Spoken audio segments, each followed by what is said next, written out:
Bonsoir, merci de vous joindre à nous pour ce nouveau journal de guerre. Au 137e jour de la guerre entre le Hamas et Israël, voici les principaux faits qu'il fallait retenir de la journée à 19h30.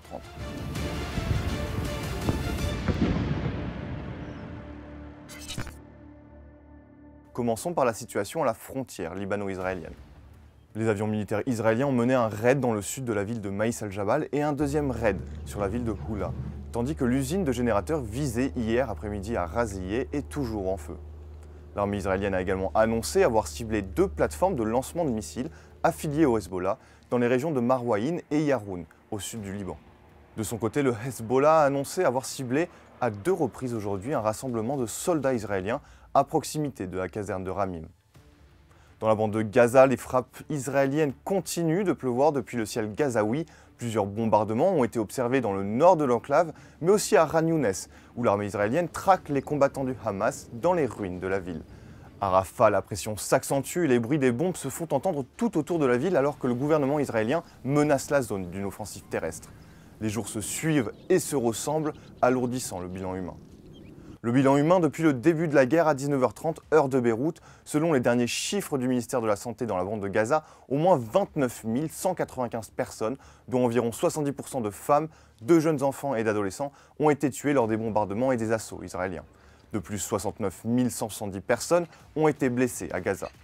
Les chiffres les plus récents incluent 103 personnes tuées au cours des dernières 24 heures.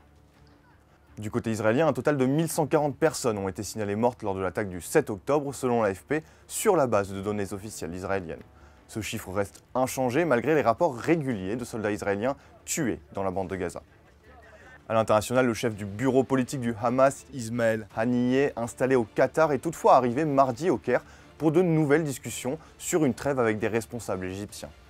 De son côté, le Premier ministre de l'autorité palestinienne, Mohammad Shtayyeh, a appelé la communauté internationale à empêcher une offensive sur Rafah, désignant la ville comme un réservoir explosif dont l'invasion déclencherait des milliers de morts. Sur le plan international, les États-Unis ont opposé mardi leur veto à une résolution du Conseil de sécurité de l'ONU appelant à un cessez-le-feu immédiat à Gaza avant de proposer un projet alternatif. Ce nouveau texte inclut le mot cessez-le-feu, mais le projet soutient un cessez-le-feu temporaire à Gaza dès que possible, basé sur la libération de tous les otages. Côté humanitaire, les rapports des organisations sur place sont de plus en plus alarmants sur la situation dans la bande de Gaza, dévastée et assiégée par Israël, où 2,2 millions de personnes sont menacées de famine selon l'ONU.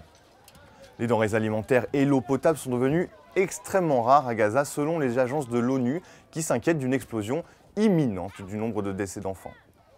Le Programme alimentaire mondial des Nations Unies a suspendu à nouveau mardi la distribution de son aide dans le nord du territoire, en proie au chaos et à la violence.